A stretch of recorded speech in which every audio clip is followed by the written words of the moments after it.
myself Shraddha Bharat Bende, and today in today's period we are going to discuss about the lesson number 10, that is cell and cell organelles of standard 8 of biological science. So our today's subject is biological science. Our today's topic is cell and cell organelles.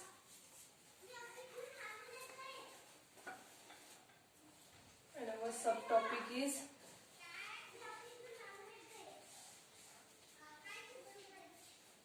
structure of cell. Can you tell me what is meant by cell? म्हणजे तुम्हाला पेशी म्हणजे काय तुम्ही सांगू शकता का? पेशी, sale. Human body is consistently divided in many types of cells. That is cell. Right. So cell, what is cell?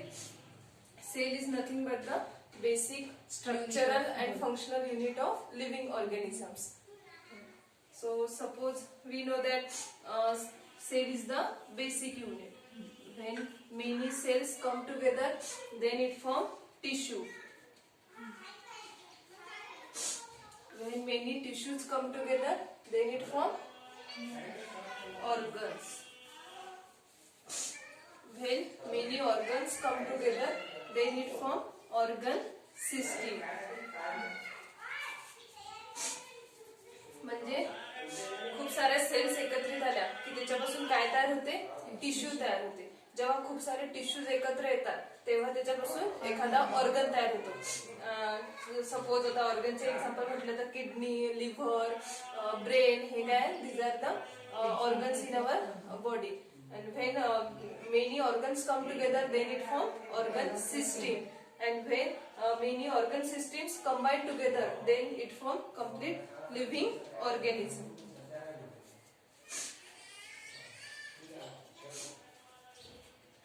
पर्यंत understood?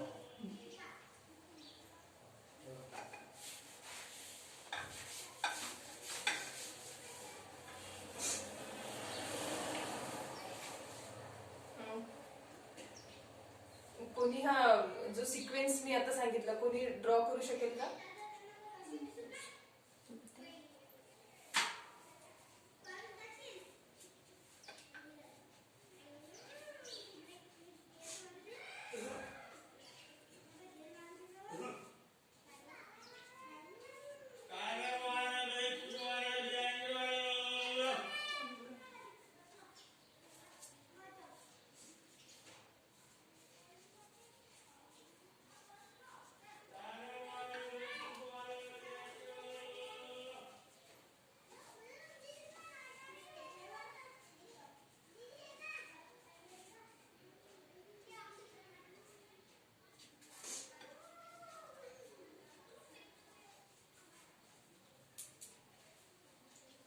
Good. This is the sequence of living organisms. Then next topic is what are the components of cell? Components of cell. Components of cell. Did you hear about plant cell and animal cell? तुम्ही plant cell आणि animal sale विषयी ऐकलाय का? वनस्पती पेशी आणि प्राणी पेशी. तर काय फरक असते? समजा आपण एका साइडनं इथं आहे समजा आपलं प्लांट सेल आणि इकडून आहे एनिमल सेल. प्लांट सेल आणि एनिमल सेल मध्ये काय डिफरन्स आहे? सर्वात पहिले आपण first we will discuss about the components of cell. पहिला कंपोनेंट आहे सेल वॉल. तर सेल वॉल काय असते? समजा हे एखादी आपण कन्सिडर केली की हे काय आहे? एखादी सेल आहे. तर सेल वॉल म्हणजे काय असते? तर सेल वॉल म्हणजे जे बाहेरची जे हे लेअर आहे, जे कसे असते आउटर मोस्ट लेअर, की जे कसे असते स्ट्रॉंग आहे, इलास्टिक आहे. तर हे काय आहे, this is the cell wall. आणि सेल वॉल हे बनलेली असते कशापासून, cell wall is composed of जो कार्बोहायड्रेट आहे, carbohydrate. Cell wall is composed of carbohydrate जो आहे cellulose plus pectin. Cellulose plus pectin. Cellulose is carbohydrate and pectin या दोन कार्बोहायड्रेट पासून काय बनलेलं असते, सेल वॉल. सेल वॉलचं काय फंक्शन आहे की हे काय करते, सेलला प्रोटेक्ट करून ठेवते, कारण त्या आउटर मोस्ट लेअर असते, स्ट्रॉंग असते आणि इलास्टिक असते. आणि सेल वॉल कुठे कुठे प्रेझेंट असते, सेल वॉल हे प्रेझेंट असते प्लांट सेल मध्ये, नाही अॅनिमल सेल मध्ये सेल वॉल नसते. सेल वॉल ही फक्त प्लांट सेल मध्ये, अल्गी मध्ये आणि फंगाय मध्ये, अल्गी, फंगाय आणि प्लांट यामध्ये काय प्रेझेंट असते, सेल वॉल प्रेझेंट असते. सेल वॉल कशापासून बनलेली असते, cell wall is made up of cellulose and pectin. आणि सेल वॉल इज कशी असते, cell wall is strong and elastic outermost layer which is present outside the cell. And cell wall is absent in animal cell. It is present in plant cell. So this is the first component of cell, that is cell wall. Second component is cell membrane. Second component is cell membrane. Cell membrane. This is the second component of cell. Cell membrane is also known as cell मेम्ब्रेनचं दुसरं नाव कोणाला सांगेल का, sale मेम्ब्रेनचं second name काय याला काय म्हणतात, plasma membrane. Cell membrane is also known as plasma membrane. And cell membrane as compared to cell wall, cell membrane is thin. म्हणजे समजा आपण सेल वॉल ही समजा सेल वॉल असेल म्हणजे ही कशी आहे, थोडीशी थिक आहे, जाड आहे.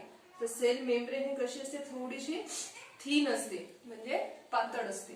आणि समजा आपण हे समजा एखादी सेल आहे, तर हे समजा आता थिक दाखवली मी, म्हणजे हे काय आहे, सेल वॉल आहे. आणि याच्या आतून अशी थोडीशी थिन जी लेअर आहे ही काय आहे, सेल मेम्ब्रेन आहे. सेल वॉल जी असते हे आउटसाइडला प्रेझेंट असते आणि सेल मेम्ब्रेन और प्लाझ्मा मेम्ब्रेन हे सेल वॉलच्या इनर साइडला प्रेझेंट असते.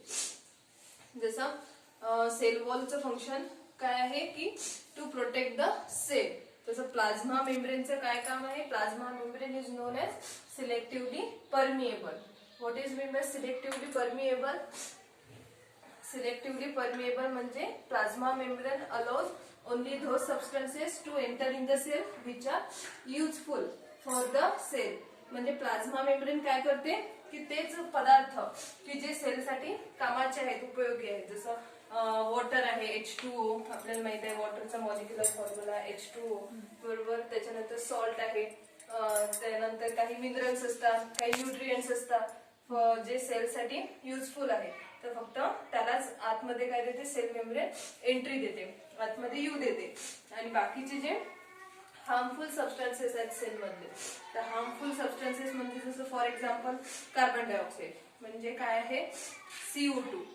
तर हे हार्मफुल आहे, मग त्याला तो त्या CO2 ला प्लाझ्मा मेम्ब्रेन काय करते, प्रिव्हेंट करते. म्हणजे it does not allow CO2 to enter in the cell. And this nature of cell membrane is known as selectively permeable nature. आणि the movements that takes place outside the cell, म्हणजे हे जे आता हे समजा आपण सपोज सेल असेल, तर this is the environment outside the cell, म्हणजे हे सेलच्या बाहेरचं एन्व्हायरमेंट आहे. ज्या काही मुवमेंट या बाहेरच्या एन्व्हायरमेंट मध्ये घडत असतील तर त्याचा परिणाम हे सेलच्या आतमध्ये होऊ देत नाही. कोण, सेल मेम्ब्रेन. आणि ते जी प्रोसेस आहे त्याला काय म्हटलं ते होमिओस्टॅसिस. काय म्हटलं ते होमिओस्टॅसिस. म्हणजे what is mean bye homeostasis, की ज्या काही एन्व्हायरमेंट आउटसाइड एन्व्हायरमेंट आहे सेलचं त्यामध्ये ज्या काही मुवमेंट्स घडतात तर त्याचा इफेक्ट ते सेलच्या आतमध्ये जे काही एन्व्हायरमेंट असेल त्यावर होऊ देत नाही. म्हणजे this is the property and this property is known as homeostasis. Okay. is about the second component of cell, that is cell membrane. And what is the composition of plasma membrane? Plasma membrane means cell membrane. Cell मेम्ब्रेनचं दुसरं नाव काय आहे? Plasma membrane. So plasma membrane means cell membrane. आणि composition म्हटलं plasma मेम्ब्रेनचं plasma membrane. Suppose there are ह्या काय आहेत अशा, these are the two layers of phospholipids. Plasma मेम्ब्रेनचे हे काय आहे? इंटरनल स्ट्रक्चर आहे. There are two layers of, these layers are composed of phospholipids. आणि यामध्ये काय असतं हे समजा असे काय असतात? Protein molecules. हे काय असतं त्याच्यामध्ये? एम्बेडेड, म्हणजे त्यामध्ये असे रुतलेले असतात प्रोटीन मॉलिक्युल्स. सो आतापर्यंत आपण दोन कंपोनंट्स बघितले. फर्स्ट वन इज पहिला जो कंपोनंट होता आपण पाहिला तो सेल वॉल, आणि second one is plasma membrane किंवा सेल मेम्ब्रेन. सेल वॉल कशी असते? थिक. आणि प्लाझ्मा मेम्ब्रेन कशी असते? थिन. प्लाझ्मा मेम्ब्रेन ही कशी असते? Selectively permeable. म्हणजेच काय असते? बाहेरच्या एन्व्हायरमेंटला आतमध्ये बरोबर. बाहेरच्या एन्व्हायरमेंट मध्ये जे काही घटक आहेत ते आतमध्ये येऊ देत नाही, एंट्री नाही देत प्लाझ्मा. ते झालं प्लाझ्मा मेम्ब्रेन. तर first component is cell wall, second one is plasma membrane, आणि थर्ड कंपोनंट आहे दॅट इज तिसरा जो कंपोनंट आहे, third component is cytoplasm.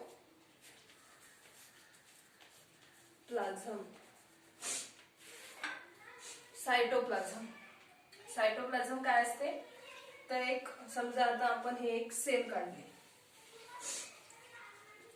Suppose this is the cell and this is the nucleus.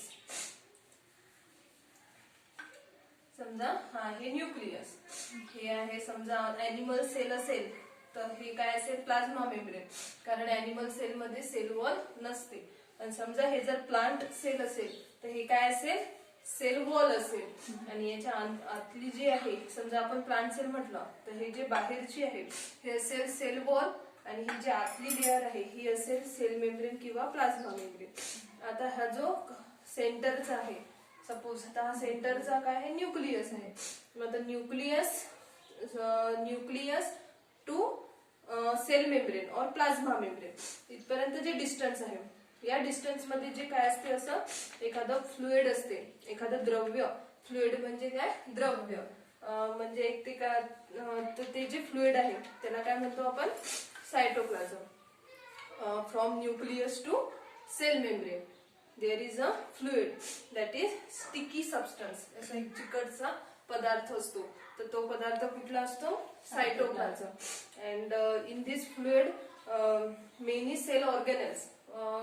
तुम्ही एक दोन cell ऑर्गेनेल्सची नावं सांगू शकता का? Right. What are the some names of cell organelle? कुठले सेल ऑर्गेनल? म्हणजे जसं आता सेल मध्ये कुठले कुठले पार्ट असतात किंवा भाग असतात, कंपोनंट? जसं mitochondria, RBCs, rhizosome, ribosome, mitochondria, Golgi body, Golgi complex. हे काय आहेत? त्याच्यामधले हे सर्व जे सेल ऑर्गेनेल्स आहेत, हे सेल ऑर्गेनेल्स काय राहतात? या सायटोप्लाझम मध्ये हे असतात. हे सेल ऑर्गेनेल्स कुठे असतात? सायटोप्लाझम मध्ये असतात. बरं. तर सायटोप्लाझम समजलं आपल्याला की सायटोप्लाझम म्हणजे काय आहे? एक असं फ्लुइड असते, स्टिकी फ्लुइड असते. आणि त्या स्टिकी फ्लुइड मध्ये हे बाकीचे जे सेल ऑर्गेनल म्हणजे काय?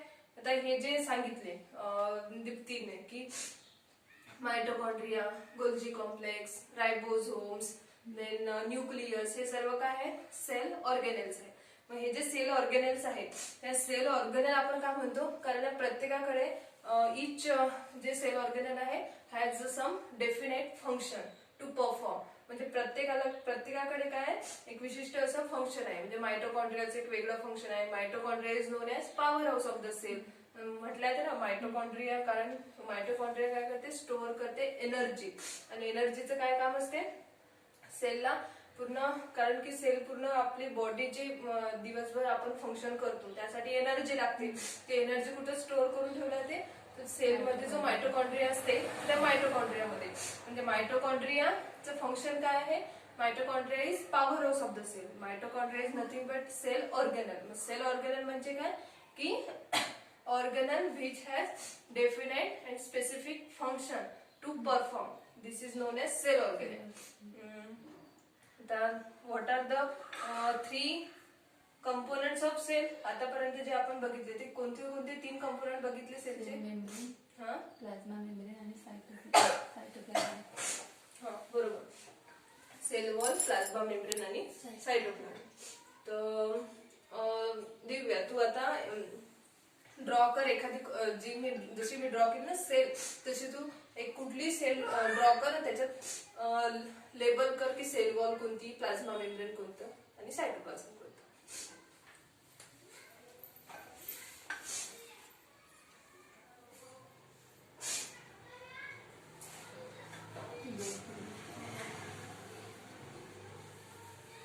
सेल ड्रॉ कर पहिले. चाल ते तू स्ट्रक्चर काढून आहे का प्लाझ्मा मेम्ब्रेनचं? बरं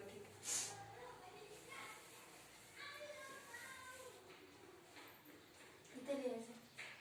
हा कोणती अशी समजा तू हे काढ एखादी सेल काढ, त्याच्या सेल वॉल कोणती, प्लाझ्मा मेम्ब्रेन म्हणजे सेल मेम्ब्रेन कोणती ते असं दाखवून दे.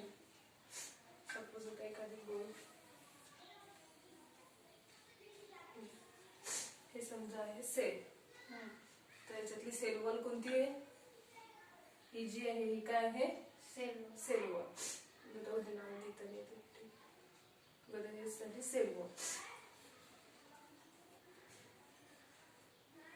सेल मेम्ब्रेन कोणती होईल मग याच्यातली, सेल मेम्ब्रेन ड्रॉ करत.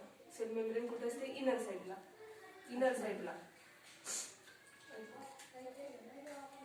काय होईल, न्यूक्लियस.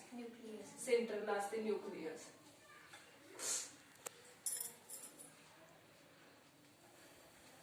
काय होईल न्यूक्लियस. आणि इथं अशी थिन जर लेअर आपण काढली तर ती काय होईल प्लाझ्मा मेम्ब्रेन. आणि हे जे तू दाखवून राहिली फ्लुइड न्यूक्लियस पासून ते प्लाझ्मा मेम्ब्रेन पर्यंत ते काय होईल सायटोप्लाझम.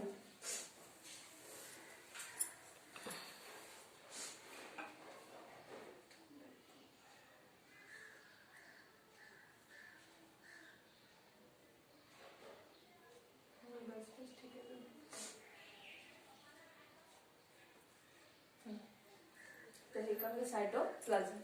ठीक आहे, गुड. Sit down. ते झाले 3 components of cell, structure of cell. सेलच्या स्ट्रक्चर मध्ये आपण काय म्हटलं की सेल हे काय असते, basic structural functional unit of life. Then there are 3 components of cell: cell wall, cell membrane, and cytoplasm. What is the function of cell wall? Cell wall to protect the cell. What is the function of cell membrane?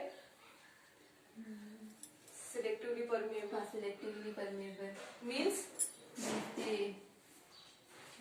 to allow only useful substances and prevent harmful substances. That is selectively permeable nature.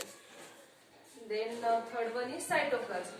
सायटोप्लाझमचं काय काम असते की cytoplasm मध्ये जे sale organelles असतात ते त्यामध्ये move होत राहतात, कारण ते काय असते स्टिकी फ्लुइड असते. आता समजा आपण हे सेल काढली, या सेल मध्ये हे दाखवलं cytoplasm. If this is the cytoplasm in the cell, then this is suppose mitochondria embedded in cell.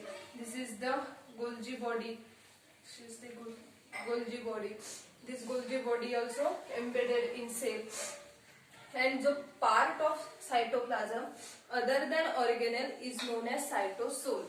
Okay? What is meant by cytosol? Cytosol is the part of cytoplasm other than cell organelle. Suppose this is the cytoplasm. इतका part जो आहे हा कोणा म्हणजे व्यापून घेतलेला आहे. इथे समजा मायटोकॉन्ड्रिया असेल, गोल्जी बॉडी, आणि हे या व्यतिरिक्त जो उरलेला भाग आहे तो कशाचा, सायटोप्लाझमचा, तर तो काय असेल, सायटोसोल. ठीक आहे. त्यानंतर आपण बघितले म्हणजे कंपोनेंट्स झालं, स्ट्रक्चर ऑफ सेल झालं, then functions of cell. Functions काय आहेत, काय सेलचे, सेल काय करते, पहिले इम्पॉर्टंट फंक्शन की प्रोटेक्ट करणे सेलला. सेकंड इज ट्रान्सपोर्ट करणे युजफुल सबस्टन्सेसची, जे काही युजफुल सबस्टन्स फॉर आपल्या घरात काय असते, पाईपलाईन असते. पाईपलाईन काय करते, आपल्या घराला जे पाणी असते ते सप्लाय करते. तसंच काय काम आहे या सेलचं सुद्धा, हे काय करते, जे युजफुल सबस्टन्सेस आहेत त्यांचा ट्रान्सपोर्ट घडून आणते. त्याच्यानंतर सेलला सपोर्ट करते, आणि आपल्या बॉडीमध्ये जे काही मेटाबॉलिक ऍक्टिव्हिटीज होत असतात त्यावर सुद्धा कोण कंट्रोल करते, तर सेलच कंट्रोल करत असते. These are the functions of cell. Then structure clear, function, then components. Then next is the cell organelle जे आपण बघितले होते. तर सेल ऑर्गेनेल समजा न्यूक्लियस आणि क्लोरोप्लास्ट जे आहे ते can be seen with can be seen other than electron microscope. But other cell organelles जे आहेत एक्सेप्ट न्यूक्लियस अँड क्लोरोप्लास्ट, म्हणजे न्यूक्लियस आणि क्लोरोप्लास्ट वगळता बाकीचे जे सेल ऑर्गेनेल आहेत जसं मायटोकॉन्ड्रिया आहे, गोल्जी बॉडी आहे, रायबोझोम्स आहे, तर हे पाहण्यासाठी आपल्याला कोणत्या इलेक्ट्रॉन मायक्रोस्कोपचा यूज करावा लागतो, तसे ते दिसत नाही. समजा आपण आता एक ऍक्टिव्हिटी दिलेली आहे बुकमध्ये की जर आपला कांदा असते, ओनियन, त्याची जी पील आहे ती जर आपण मायक्रोस्कोपच्या खाली बघितली तर त्याच्यामध्ये आपल्याला सेल्स दिसतात. तर यामध्ये असं म्हटलेलं आहे की जे सेल ऑर्गेनल्स आहेत तर त्या सेल ऑर्गेनल्स पैकी न्यूक्लियस आणि क्लोरोप्लास्ट वगळता इतर जे सेल ऑर्गेनल्स आहेत त्यासाठी आपल्याला कशाचा, कोणत्या मायक्रोस्कोपचा युज करावा लागते, इलेक्ट्रॉन मायक्रोस्कोप. ठीक आहे. तर हे सगळं झालं. आता आपण प्लांट सेल बद्दल बघितलं, कारण प्लांट सेल मध्ये सेल वॉल प्रेझेंट असते. अॅनिमल सेल मध्ये जे आहे हे काय आहे, this is the structure of animal cell. म्हणजे आता हे अॅनिमल सेल आहे, स्ट्रक्चर ऑफ अॅनिमल सेल. हे अॅनिमल सेल मध्ये हे जे आहे ग्रीन कलरचं हे काय आहे, गोल्जी बॉडी. त्याच्यानंतर हे रेड कलरचं काय आहे, mitochondria. This is the lysosome. Then this is the centriole. This is the rough endoplasmic reticulum. हे smooth endoplasmic reticulum. This is the nuclear pores. हे polyribosomes. This is the plasma membrane. हे vacuole. Then this is the thread like structure is chromatin. So this is the structure of animal cell. इथं कुठंच आपल्याला sale wall दिसत नाही, म्हणजे animal cell मध्ये जे आउटर मोस्ट मेम्ब्रेन असते कोणती असते ती plasma membrane, because animal cell मध्ये सेल वॉल इज